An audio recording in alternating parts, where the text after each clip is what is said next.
சிந்தித்து பார்க்க வேண்டும். அல்லாவிற்கு உதவி செய்வதென்றால் என்ன? அல்லாஹ் நம்முடைய உதவியிலேயா வாழ்ந்து கொண்டிருக்கின்றான்?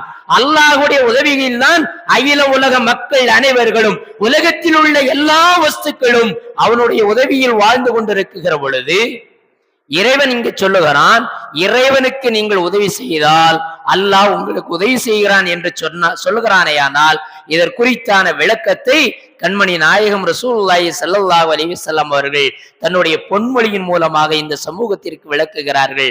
எப்படி என்று சொன்னால், அப்துல்லாஹ் இப்னு மஸ்ஊத் ரலியல்லாஹு தஆலா அவர்கள் இந்த செய்தியை நமக்கு அறிவித்து தருகிறார்கள். ஸல்லல்லாஹு அலைஹி வஸல்லம் அவர்கள் சொன்னார்கள், அல் ஹல்கு இயாதுல்லாஹ், அல் ஹல்கு இயாதுல்லாஹ், படைப்புகள் அனைத்தும் இறைவனுடைய குடும்பத்தை சார்ந்தவர்கள். படைப்புகள் அனைத்தும் இறைவனுடைய குடும்பத்தை சார்ந்தவர்கள். ஃபஹப்புல் ஹல்கி இலல்லாஹ், அந்த படைப்புகளில் அல்லாஹ்விற்கு மிக மிக விருப்பமானவர்கள், நேசத்திற்குரியவர்கள் யார் என்று சொன்னால், மன் அஹ்ஸன இலா இயாலிஹி, அல்லாஹ்வுடைய குடும்பத்தினர்களிடத்திலே யார் நல்ல விதமாக நடந்து கொள்கிறார்களோ அவர்கள்தான் அல்லாஹ்விற்கு மிக விருப்பமானவர்கள்.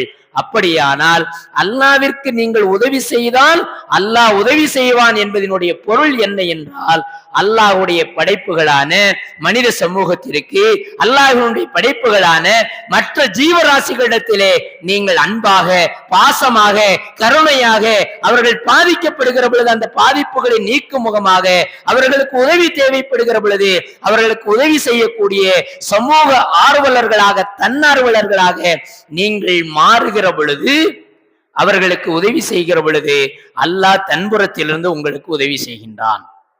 அதனால்தான் முஸ்லிம் சமூகம் எங்கெல்லாம்